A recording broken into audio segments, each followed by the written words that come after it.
అందరికీ నమస్కారం. కుంభమేళలో ఘోర ప్రమాదం, వందల మంది ప్రాణాలకు ప్రమాదం. ఈ విషయాలను తెలుసుకుని వీడియో మీరు కంప్లీట్గా చూడండి. అప్పుడే మీకు కంప్లీట్ ఇన్ఫర్మేషన్ ఏంటో అర్థమవుతుంది. అదేవిధంగా చాలామంది వీడియో చూస్తున్నారు కానీ సబ్స్క్రైబ్ చేసుకోవడం మాత్రం మర్చిపోతున్నారు. దయచేసి సబ్స్క్రైబ్ చేసుకోవడం వల్ల నేను చేసే ప్రతి ఒక్క అప్డేట్ మీరు ముందుగానే పొందగలుగుతారు. అదేవిధంగా చాలామంది లైక్ చేయడం మర్చిపోతున్నారు. దయచేసి లైక్ చేయండి. లైక్ చేయడం వల్ల ఈ ఇన్ఫర్మేషన్ మనం చాలామందికి రీచ్ అవుతాం. అదేవిధంగా ఈ పూర్తి మ్యాటర్ కూడా అందరికీ తెలుస్తుంది. అసలు అక్కడ అగ్ని ప్రమాదం ఎలా జరిగింది ఏంటి అనేది కూడా ప్రతి ఒక్కరు తెలుస్తుంది. ఇంకా లేట్ చేయకుండా వీడియోకి పోదాం. ఫ్రెండ్స్, కుంభమేళలో 2025కి భక్తులు పోటెత్తారు.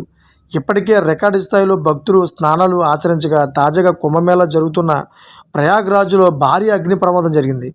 భక్తుల గుడారాల్లో పెద్ద ఎత్తున మంటలు చెలరేగడంతో శిబిరాల నుంచి బయటకు భక్తులు పరుగులు తీశారు.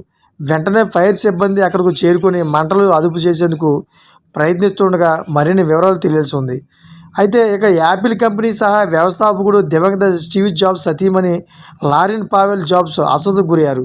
యాపిల్లోని ప్రయాగ్రాజ్లో జరుగుతున్న మహాకుంభమేళకు ఆమె హాజరు కాగా వాతావరణ మార్పు వల్ల ఆమె అస్వస్థతకు గురైనట్టు నిరంజని అఖాడకు చెందిన మహా మండలేశ్వర స్వామి కైలాసనందగిరి మహారాజ్ తెలిపారు. చూసారు ఫ్రెండ్స్, లేటెస్ట్ అప్డేట్స్ కోసం ఛానల్ సబ్స్క్రైబ్ చేసుకోండి, గంట బెల్ ఆన్లో పెట్టుకోండి. నేను చేసే ప్రతి ఒక్క అప్డేట్ మీరు ముందుగానే పొందగలుగుతారు. అదేవిధంగా ఇప్పుడు చూసిన ప్రతి ఒక్కరు కూడా థ్యాంక్ ఫర్ వాచింగ్ ఫ్రెండ్స్.